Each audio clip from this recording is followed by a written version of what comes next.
tarde, eu sou o Dr. Carlos Souza. Eu vou conversar um pouquinho hoje sobre a questão de endometriose. Começando inicialmente pelaquela questão mais básica, o que é endometriose, né? A gente tem a endometriose como uma doença complexa, uma doença que é caracterizada pela presença de endométrio, tá? Então, camada endometrial, que é aquela camada que recobre o útero normalmente, fora do útero, fora da cavidade endometrial. Então, esses focos de endometriose, essas áreas de endometriose, elas vão ficar em algumas outras áreas dentro do abdômen, se implantar e vão com isso gerar os sintomas associados com a doença. Então, é uma doença relativamente prevalente, então 10 a 15% das mulheres em idade fértil, e é uma doença que causa muito impacto na vida das pessoas, porque uma das coisas é o sintoma que ela causa, que é dor, né? E a outra coisa é a sua associação com infertilidade.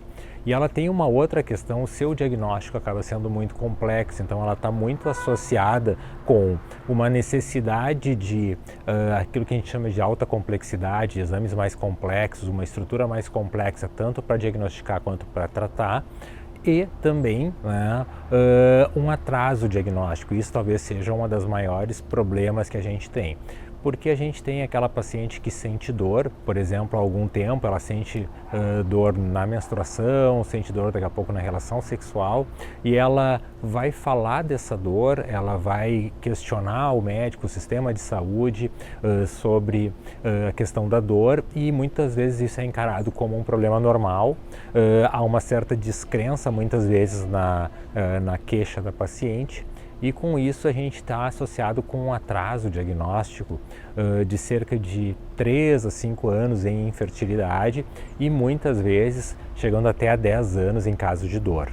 Então é uma doença que ela tem que ser pensada para a gente conseguir melhorar o manejo dela, a gente conseguir tratar melhor as pacientes, a gente conseguir o que? Diminuir essa latência, esse tempo entre, digamos assim, o início dos sintomas, quando a paciente vai procurar pela primeira vez o sistema de saúde e até a gente chegar no diagnóstico. Então essa talvez seja uma das coisas mais importantes. A outra coisa também é essa questão, digamos, da alta complexidade. A endometriose necessita normalmente de um manejo muitas vezes multidisciplinar ou com uma estrutura maior de hospitais de serviços que a gente tem acesso a exames mais complexos, como por exemplo a ressonância, a eco especializada para endometriose, e os tratamentos cirúrgicos muitas vezes também a gente vai precisar estar num centro cirúrgico mais especializado e lançar mão de estruturas com, digamos, maior, como eu te disse, complexidade. Então, a cirurgia videolaparoscópica, a cirurgia robótica, para a gente conseguir tratar essa paciente da melhor maneira possível.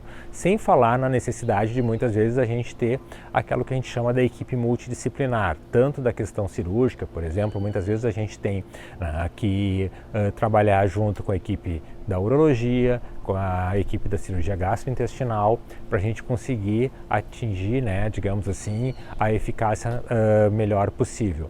E não deixando de lembrar, que vão ser outros vídeos que eu vou fazer, sobre a questão, por exemplo, de dor e o manejo, a importância da gente ter o apoio da equipe de nutrição, né, tá certo, para a orientação dessa paciente, fisioterapia pélvica e também a questão de recondicionamento físico, para a gente fazer com que essa paciente seja o mais funcional possível e que a dor atrapalhe menos possível ela. Então essa talvez seja uma das coisas mais importantes aí para a gente estar falando num vídeo inicial para endometriose, de alguns dos aspectos, obviamente não vão ser todos, que a gente tem que levar em conta para iniciar a avaliação de uma paciente com endometriose.